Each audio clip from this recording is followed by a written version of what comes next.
they remind Prophet ﷺ about their favor that they embraced Islam. And they did some favor to Prophet ﷺ, providing the men support, the Quwwah of Afrad. So they did some favor to Prophet ﷺ. It is like Prophet ﷺ has a mission, for himself, personal mission, and then they are supporting, okay, for the accomplishment of that mission. Allah subhanahu wa ta'ala says, "La tamunnu alayya Islam, balil Allahu yamunnu alaykum an hadakum." It is not your ihsan and favor upon Allah subhanahu wa ta'ala and upon anyone who is giving da'wah, who is doing tabligh, who is inviting, the people. Anyone who, responds to his invitation and embraces Islam is not doing any favor to that person. It is Allah subhanahu wa ta'ala, balillahu yamunnu, who did favor on you, that He guided you to Islam. Who guided you?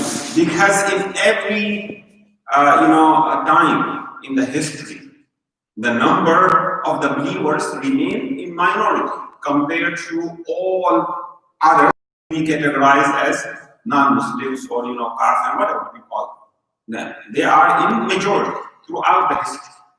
Never happened that believers became in majority. When that's the case, then it is very easy to understand and simple that it is really, really great favor of Allah that He selected me, He selected us from a majority and guided us to Islam. In the case of many of us, that we born in the house of a Muslim, in the house of the Muslim parents. But Islam is not a race, is not ethnicity. That someone born in the house of a Brahmin, Muslim, so he is Brahmin. If someone born in the house of a Shudra, okay, another sect among the Hindus, then he is Shudra. He cannot be Brahmin. Or whatever other races. Muslim, though it is not good to speak to say these names of the races, but just for example, if someone born in the house where the parents, the family white, so he is white. Someone born among the American Indians, okay, then he is American Indian. So of course Islam is not like this. If that would be the case, then there would be no acceptance of the Islam. There would be no da'wah. Did we see a people of certain race that they are giving da'wah, that we are Muslim white or we are African American, you also become African American, you also become white? No.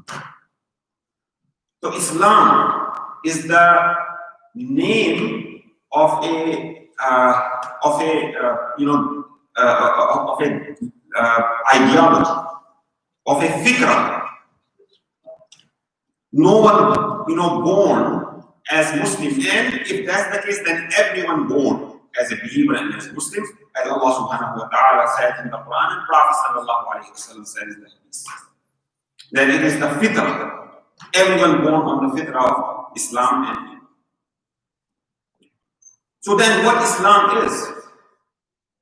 Literal meaning of Islam, submission before Allah subhanahu wa ta'ala. Submission before the will of Allah subhanahu wa ta'ala.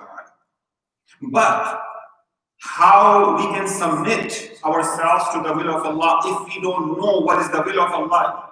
What is the will of Allah? What the will of Allah is?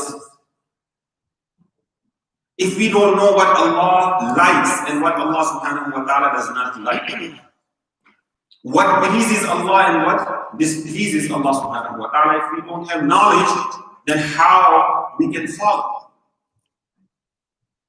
So if someone asks the question that how he can be a perfect Muslim, a complete Muslim. The answer will be that you have to have ilm, you have to have knowledge. Now, where we can get the knowledge from? Allah subhanahu wa ta'ala sent Quran. His words, okay, which aren't like just few words, few lines, few pages, but tens, hundreds of pages, hundreds and thousands of ayat and verses. And Quran is not the book of history or the book of biology or psychology or different sciences. No, it is the book that clearly states, clearly explains to us that what is the will of Allah subhanahu wa ta'ala. So why needed then more than 6,000 verses? Because Allah subhanahu wa ta'ala repeated again and again, reminding us. Muslim Tawheed, okay, is the first thing in Islam. Allah subhanahu wa ta'ala hundreds of times repeated the lesson of Tawheed, the idea of Tawheed. Prophet sallallahu alayhi wa sallam believing in him hundreds of times.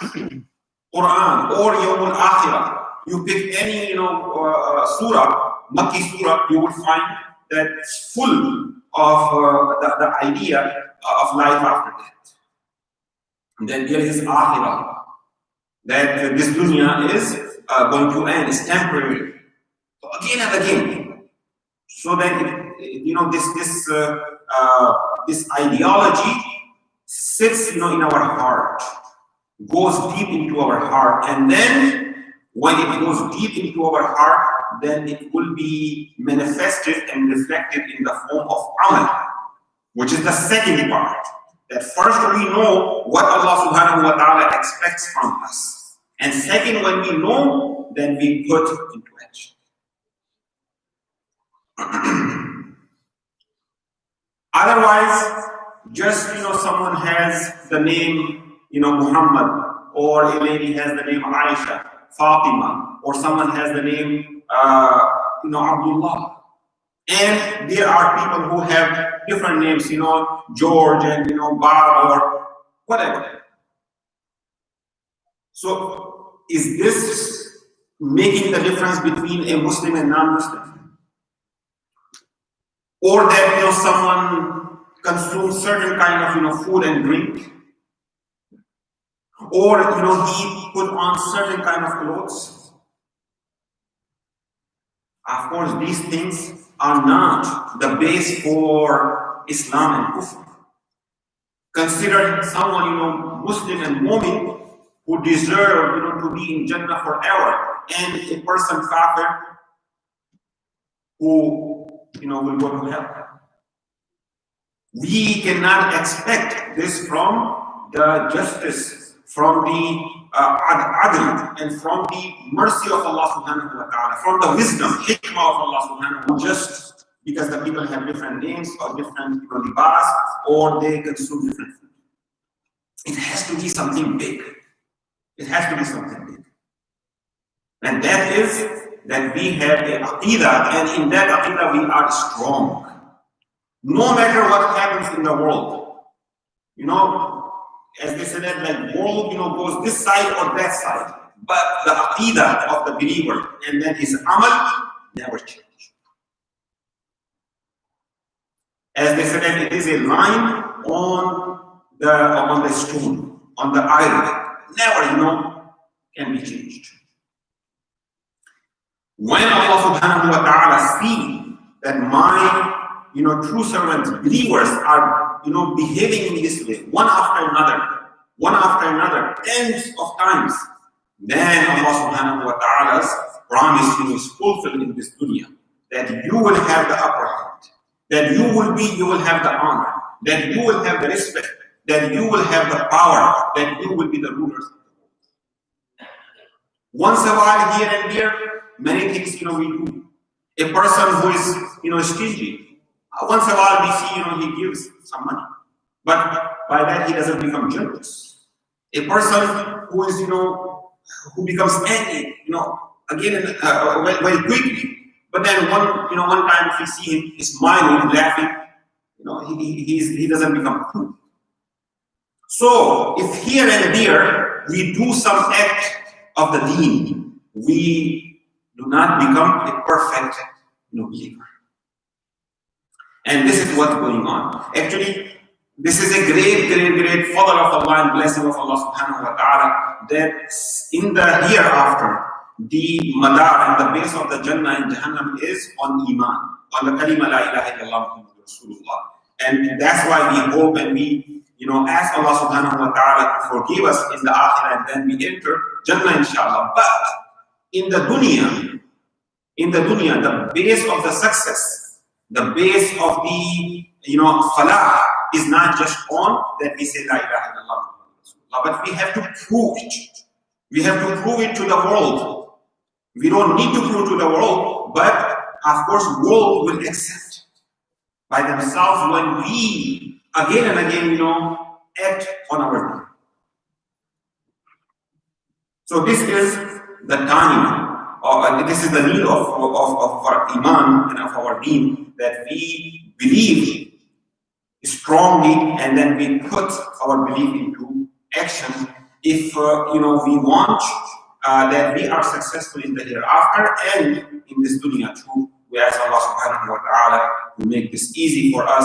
May Allah subhanahu wa ta'ala forgive our minor sins, and may Allah subhanahu wa ta'ala allow us to refrain from the major sins. Wa akhiru da'wana alhamdulillahi rabbil alameen. So now the first adhan will be called, and then inshallah 5 minutes will be given to perform the sunnah, and then the second adhan, and then khutbah.